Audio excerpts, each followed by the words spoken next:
টংকেশ্বৰ ৰাভা ডাঙৰীয়াক ধন্যবাদ জনাম যে ৰাভা হাছং যৌথ সংগ্ৰাম সমিতি আৰু বিজেপিয়ে লগ হৈ এইবাৰ ৰাভা হাছঙত প্ৰতিটো জাতি জনগোষ্ঠীকে টিকেট দিছে, ইলেকশ্যন উঠিবৰ বাবে সুবিধা দিছে।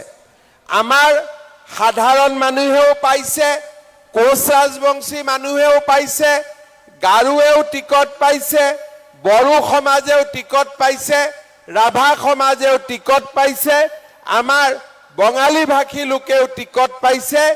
এইবাৰ ৰাভা হাছঙত সকলো লোকে একগোট হৈ ৰাভা হাছঙত আগুৱাই লৈ যোৱাৰ বাবে সংকল্পবদ্ধ হৈছে।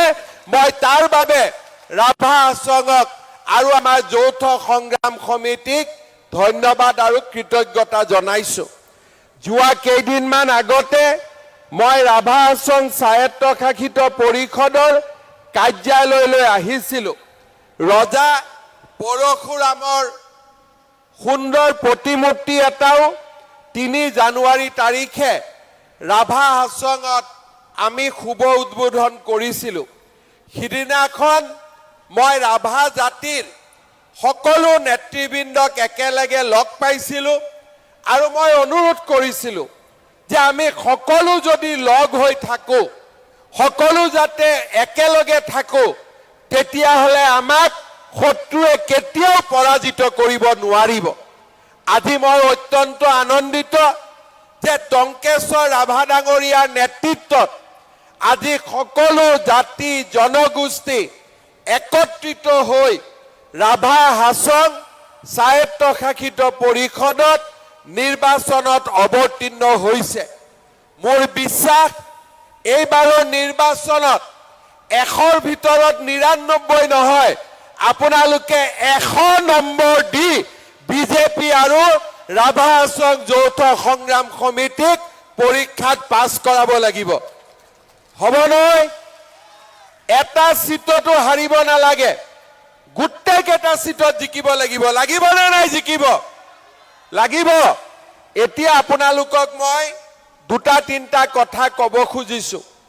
আপোনালোকে জানে যে বিজেপি আৰু ৰাভা হাছং যৌথ সংগ্ৰাম সমিতি আমি অতীজৰে পৰা একেলগে আছো।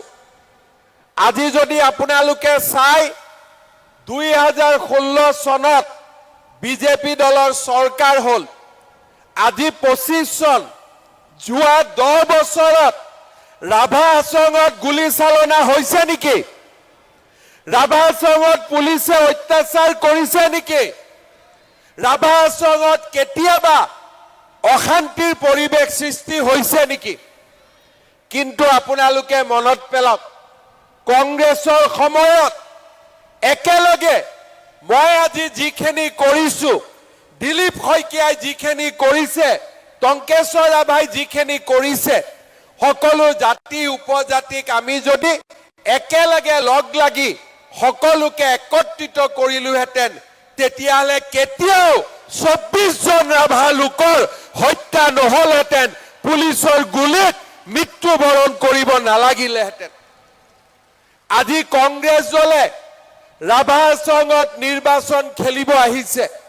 মই কংগ্ৰেছক প্ৰশ্ন কৰিম যে ইলেকশ্যন খেলাৰ আগতে যি 24 জন ৰাভা লোকক আপোনালোকে গুলীয়াই হত্যা কৰিলে, তেওঁলোকৰ মাক দেউতাকৰ ওচৰত গৈ প্ৰথমতে ক্ষমা খোজক।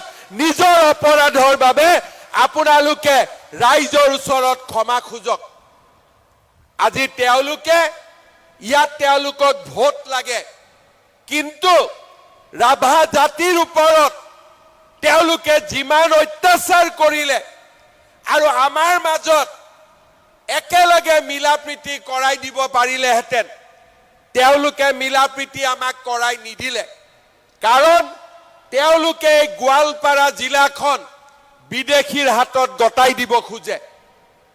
আৰু আমি বিজেপিয়ে গোৱালপাৰা জিলাক সদায় ভাৰতীয় লোকৰ বাবে আমাৰ জনজাতীয় লোকৰ বাবে, আমাৰ অসমীয়া লোকৰ বাবে, আমাৰ ভাৰতীয় লোকৰ বাবে আমি সংৰক্ষণ কৰিব বিচাৰিছো। আজি তেওঁলোকৰ মৰম আমাৰ লগত নাই, তেওঁলোকৰ মৰম আন কাৰোবাৰ লগত আছে। তেওঁলোকে ৰাভা আশ্ৰমখনক, আমাৰ গোৱালপাৰা জিলাখনক আজি গতাই দিব খোজে কাৰোবাৰ ওচৰত। কিন্তু ভাৰতীয় জনতা পাৰ্টীয়ে ৰাভা আন্দোলনৰ সময়ৰ পৰাই ৰাভা জনগোষ্ঠীৰ লগত আছে, বড়ো জনগোষ্ঠীৰ লগত আছে, গাৰো জনগোষ্ঠীৰ লগত আছে, কোচ ৰাজবংশীসকলৰ লগত আছে, অসমীয়া ভাষীসকলৰ লগত আছে, বঙালী ভাষীসকলৰ লগত আছে, আৰু সকলোৱে মিলি আমি ৰাভা আশ্ৰম পৰিষদক সাংবিধানিক স্বীকৃতি দিবৰ বাবে আমি একেলগে কাম কৰি যাম। এই হৈছে আমাৰ প্ৰতিশ্ৰুতি। যিকোনো খবৰৰ বাবে যোগাযোগ কৰক 7099017330 লগতে 7099017110 নম্বৰত।